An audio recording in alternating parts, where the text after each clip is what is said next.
But for those people who do know and are licensing software and are growing a meaningful payroll business, what are some of the things that you see that drive the value up for a payroll company when it does come time to exit?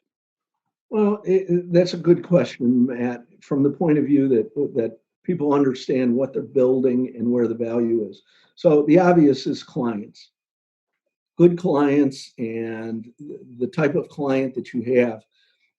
Today, from a due diligence point of view, we're very careful in terms of looking at the client base to understand what markets, what industries are represented in that client base. So there's one factor from a client point of view. The other factor has to do with what group those clients exist in.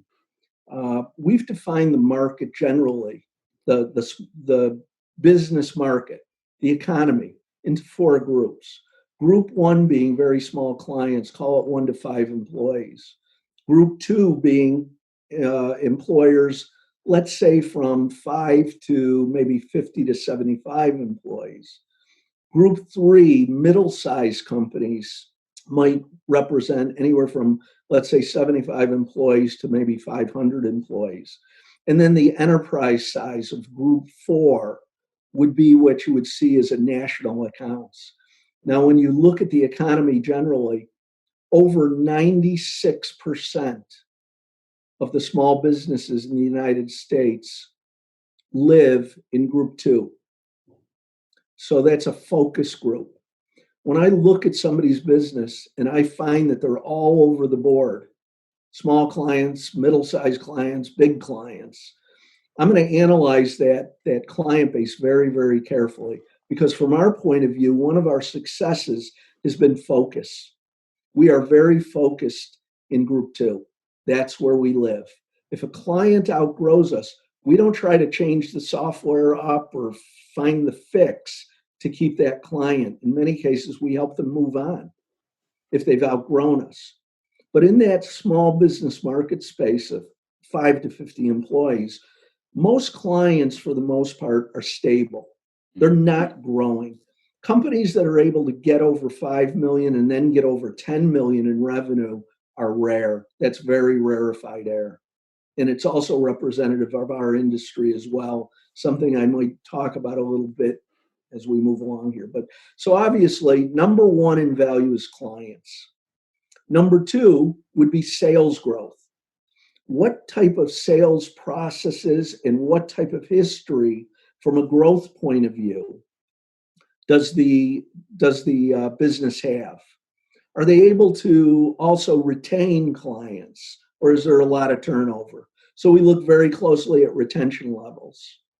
And that basically may speak to, are they a full service provider or are they a low cost, low service provider?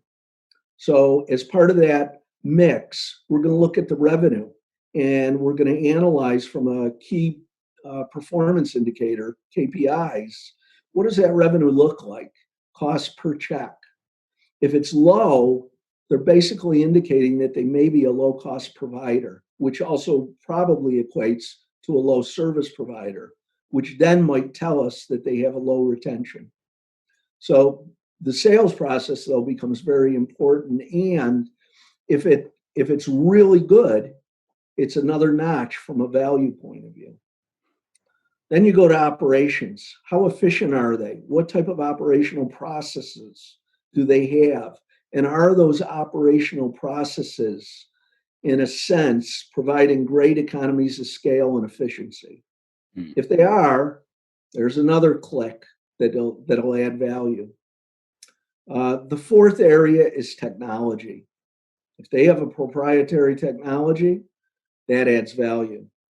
Check all of those boxes, and now you have a company that is at the extreme high of value. And if you look at some of the M&A people out there, some of the PE firms, the venture firms, there's a matrix that exists that'll basically put you into a box of value. And it's all related to those factors I just gave you.